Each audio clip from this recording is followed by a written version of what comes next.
Lição de número 3. Tema da lição: o corpo e as consequências do pecado.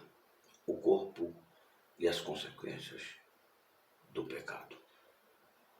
Texto áureo se encontra em Gênesis 3, versículo 19. Abre aspas. No suor do teu rosto comerás o teu pão, até que tornes a terra, pois dela foste tomado, porque és pó, e ao pó tornarás. Fecha aspas. Verdade aplicada. O pecado do primeiro Adão afetou o homem no corpo, na alma e no espírito. Mas a redenção em Cristo, o último Adão, tem o poder de restaurá-lo plenamente.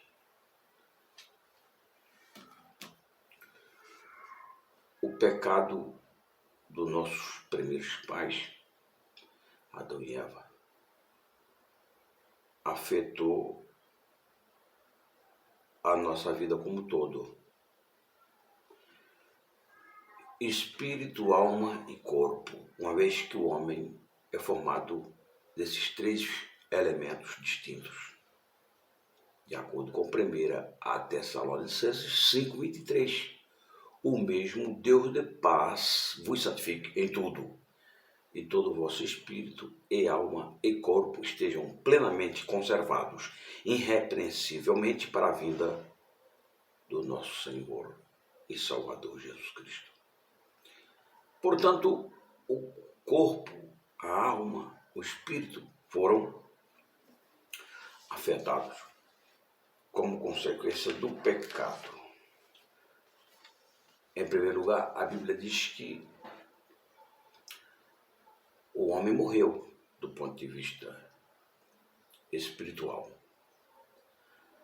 Quer dizer, ele perdeu a comunhão com Deus. Por isso que a Bíblia nos revela lá em Colossenses 2, versículo 1, onde é dito que vós estáveis mortos em vossos delitos e pecados. Em Adão todos nós morremos. O filho pródigo, que representa a humanidade, que sai da presença de Deus em Adão, a Bíblia nos fala que quando ele retornou, o pai declarou para o seu filho, o irmão mais velho: este teu irmão estava perdido e foi achado. Estava morto e reviveu. A boa notícia é: Jesus veio buscar e salvar os perdidos.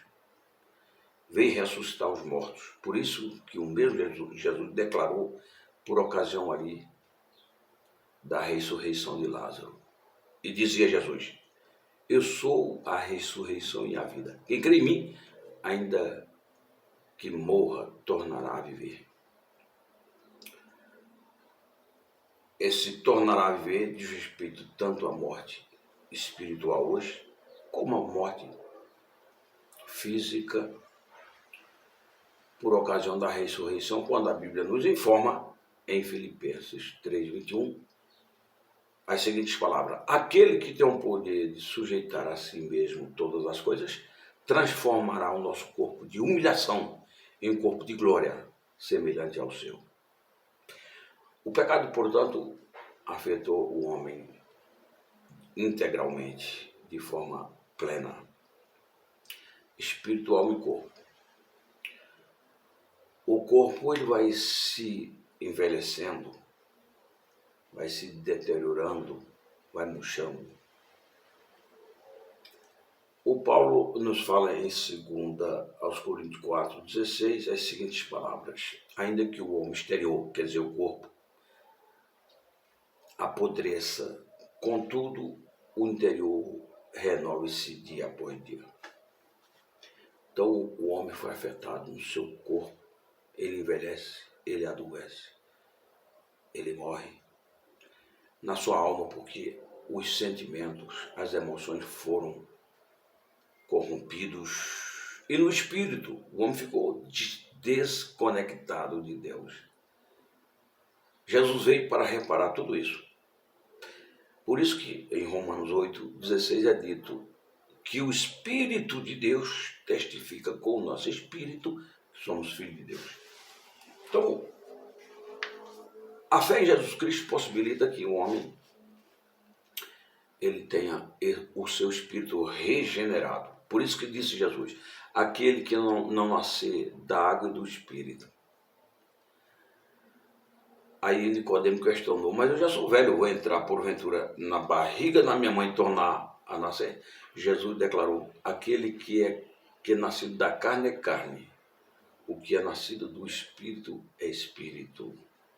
O espírito ele é regenerado através da ação do Espírito Santo. A alma ela vai ser agora tratada, ela vai entrar num processo de santificação. As emoções, os sentimentos, a vontade, a memória, etc. Se por um lado o primeiro Adão traz a morte a todos os homens, a Bíblia diz que em Jesus Cristo nós temos a esperança de vida e vida plena. Aqui em 1 aos Coríntios 15, que é o denominado capítulo da ressurreição, temos 58 versículos. O versículo 45 fala o seguinte, pois assim está escrito, o primeiro homem, Adão, foi feito alma vivente, ponto. O último Adão, Cristo, porém, é espírito vivificante. Assim como Adão traz a morte física, na condição de uma alma vivente, de um ser vivente, mas que mortal, Jesus traz a possibilidade de o homem espiritual que vive na esperança de vida eterna. Então, o Adão traz alma vivente. O segundo Adão, espírito vivificador. O segundo Adão, Cristo, possibilita essa esperança de uma restauração plena, espírito, alma e corpo. Introdução da lição, nós temos os seguintes dizeres aqui. Gênesis nos apresenta os terríveis efeitos do pecado em toda a criação. Ninguém escapa.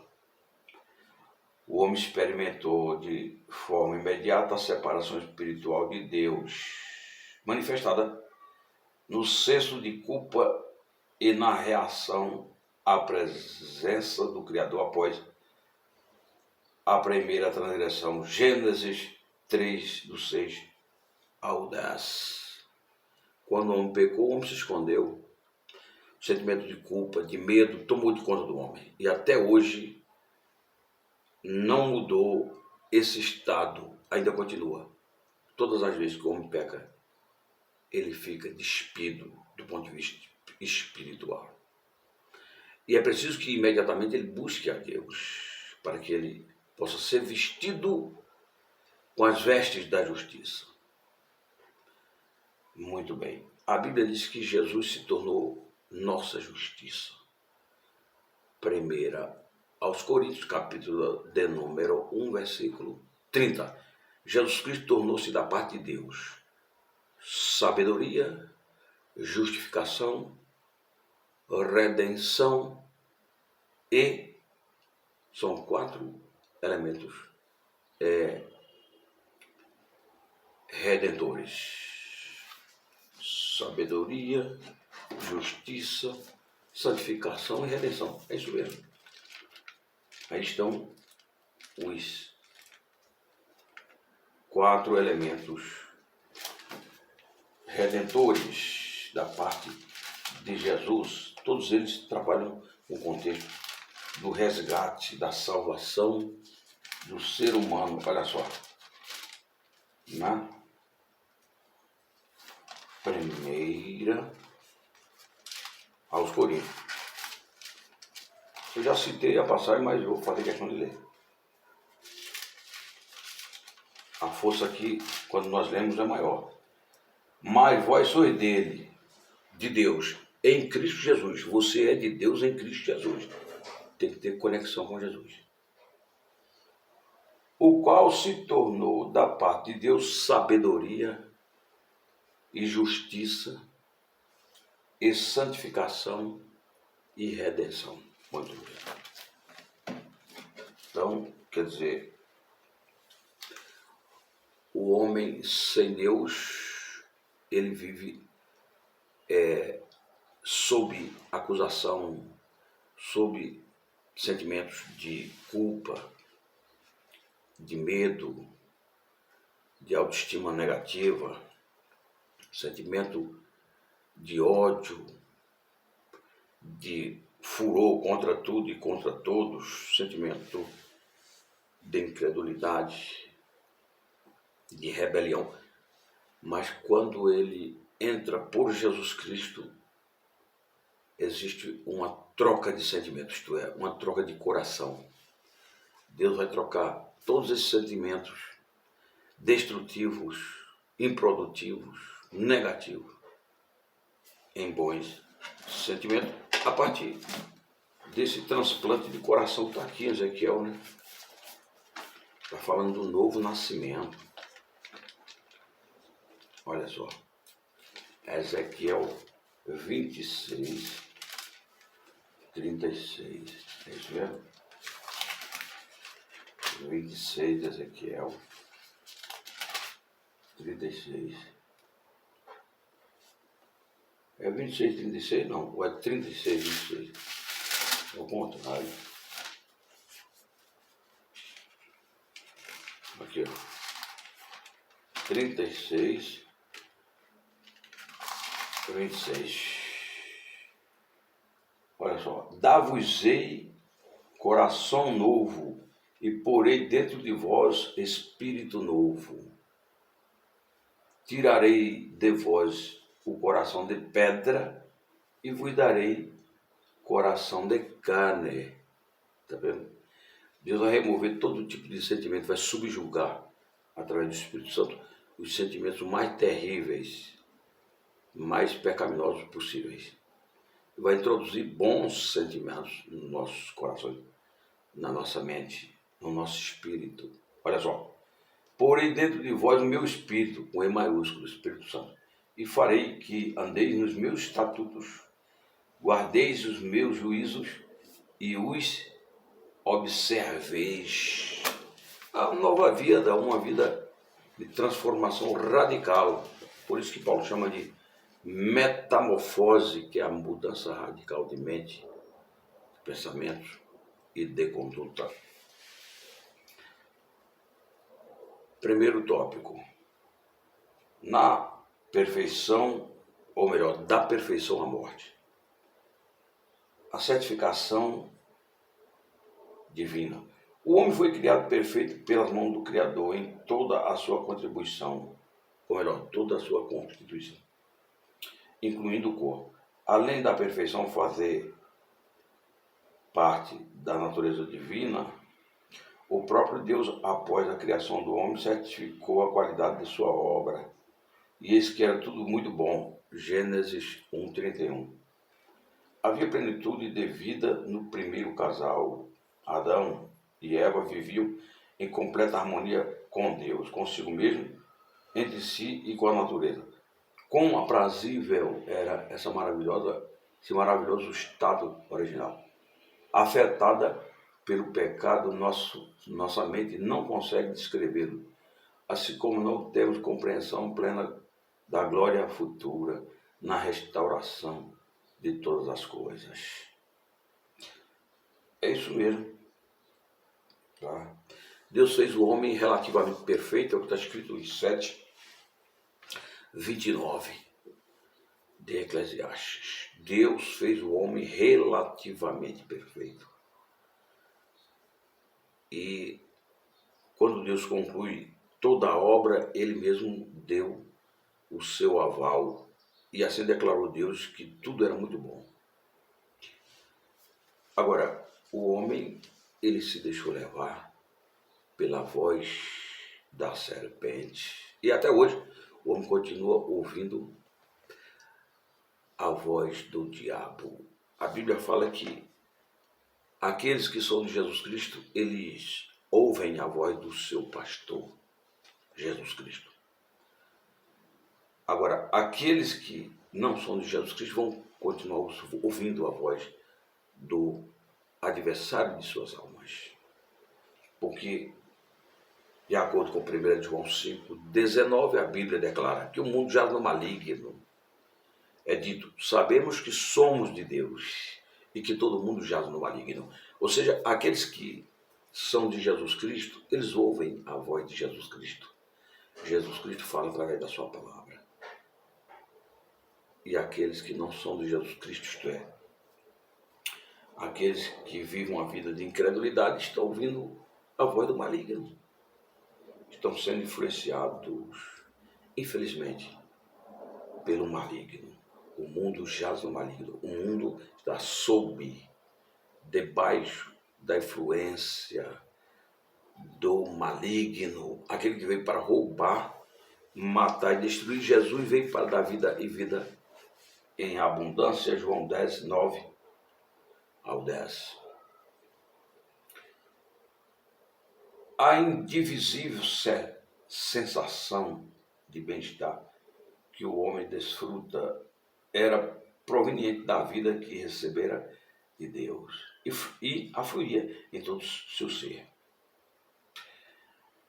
O pecado trouxe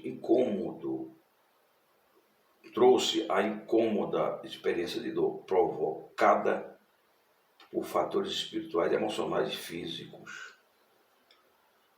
A dor é uma realidade sobre o ser humano, o sofrimento, a tristeza, a morte, a angústia, a tribulação. Esses elementos e fenômenos fazem parte da existência humana como consequência do pecado, mas nós temos que contrapor todas essas circunstâncias com a presença de Deus, porque Deus é tudo. Deus, ele nos possibilita enfrentar tudo isso na certeza da vitória, porque está escrito 4,13 aos Filipenses, tudo posso naquele que me fortalece. Salmo 46,1. Deus é o nosso refúgio, fortaleza, socorro bem presente na angústia. João 16:33, parte B. No mundo tereis aflições, mas tende bom ânimo, eu venci o mundo, etc. Com Deus nós enfrentamos tudo isso. Com Deus nós suportamos. Porque está escrito também que maior é o que está em nós do que aquele que está no mundo. E que morrer é Cristo. Ou melhor, viver é Cristo e morrer é lucro. Filipenses 1:21. Temos que viver para Cristo. Temos que viver em conexão com Cristo. Porque se a própria morte se torna lucro, isso está em conexão com 1 Coríntios 3, 21 ao 23, onde é dito que a própria morte, ela está a serviço do povo de Deus. Porque todas as coisas cooperam para o bem dos que amam a Deus. Assim declarou o apóstolo Paulo. Seja Apolo, seja Cefa, seja a vida, seja a morte, seja o presente, seja o futuro, tudo é vosso, e vós de Cristo, e Cristo de Deus. Tudo está a serviço do povo de Deus. Ao morrermos, nós damos início a uma vida eterna, porque a morte nos promoverá a essa vida eterna. Então, a morte está a serviço também do povo de Deus. No passado, a morte representava uma ameaça. Hoje não. Para quem tem Deus, não representa mais nada. Porque Jesus Cristo não é apenas a vida, ele é o triunfo sobre a morte. Eu sou a ressurreição e a vida. Quem crê em mim, quem crê em mim, ainda que morto, tornará a viver. Apocalipse 1, 18, disse Jesus, morri e revivi e tenho as chaves da morte e do inferno. Todo o poder, toda a autoridade está com Jesus. E se você está em união com Jesus, Romanos 8, 37, em todas essas coisas somos mais do que vencedores por aquele que nos amou. A própria morte presta serviço para nós. Ao sairmos daqui, vamos estar dando início a uma vida eterna na presença do Senhor, de gozo pleno para todo sempre. Nada nos assusta mais. A grande obsessão nossa hoje é amar a Jesus, porque todas as coisas cooperam para o bem dos que amam a Deus. É amar a Deus. E nós amamos via próximo. 1 João 4,20. Aquele que diz que ama a Deus quando deixa de amar o seu irmão a quem está vendo, é mentiroso. Porque não podemos amar a Deus a quem não vimos quando deixamos de amar o irmão, o nosso semelhante a quem estamos vendo. Jesus nos ordenou, ama o teu próximo como eu vos amei. Novo mandamento eu vos dou, que vos ameis uns aos outros, assim como eu vos amei, que vós vos ameis. Muito bem. Aqui nós temos aqui na sequência o seguinte.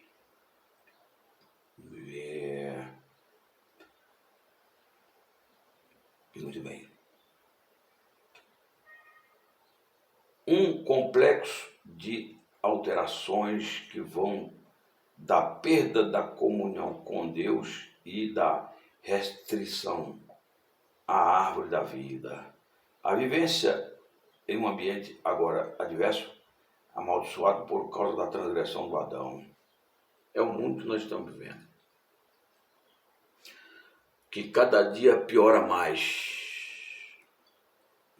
Segundo a Timóteo 3,13, os homens maus e perversos irão de mal a pior, enganando e sendo enganados. Esse mundo está piorando cada vez mais.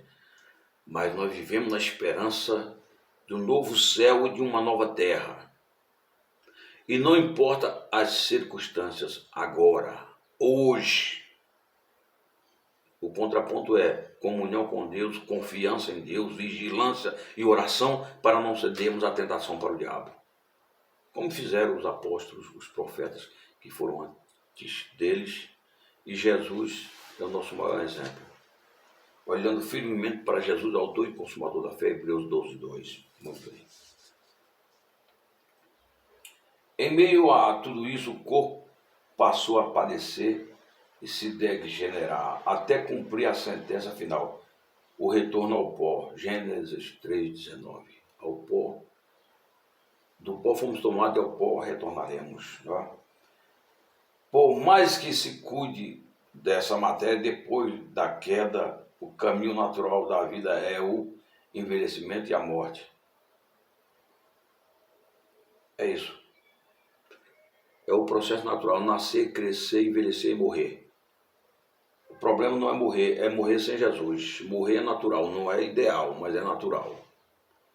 Morrer sem Jesus é morte eterna. É morrer em um estado irrevogável de sofrimento, de tormento eterno. O sangue de Jesus tem poder. Dentro do grave quadro de adoecimento mental que marca a sociedade hoje, um novo transtorno tem sido diagnosticado. A gerontofobia, um terrível e mórbido medo de envelhecer, que causa ansiedade e produz comportamentos incompatíveis com a idade. É um novo fenômeno, não é? Uma nova síndrome. As pessoas têm medo de envelhecer, entra no desespero. Por isso que as academias aí estão lotadas. Para tudo quanto é lugar, você encontra academias, o povo passa o dia todo na academia. E o tempo acaba com tudo, não presta conta de nada, é só uma questão de tempo. E nós temos que estar firme com Jesus. A Bíblia fala da velhice de forma natural, clara, direta, ressaltando o seu valor e honra. Aqui temos a referência, Jó 12:2, Levítico 19:32. Tá? Enquanto isso, assiste-se a uma cultura de negação dessa fase da vida, a começar pela rejeição do velho entre aspas. É preciso ser sábio e viver todas as fases da vida de maneira autêntica, em profunda gratidão e temor a Deus. Precisamos reconhecer as características e a importância de cada etapa da nossa existência. Provérbios 20:29. As pessoas estão, portanto, sendo acometidas desse sentimento de medo por conta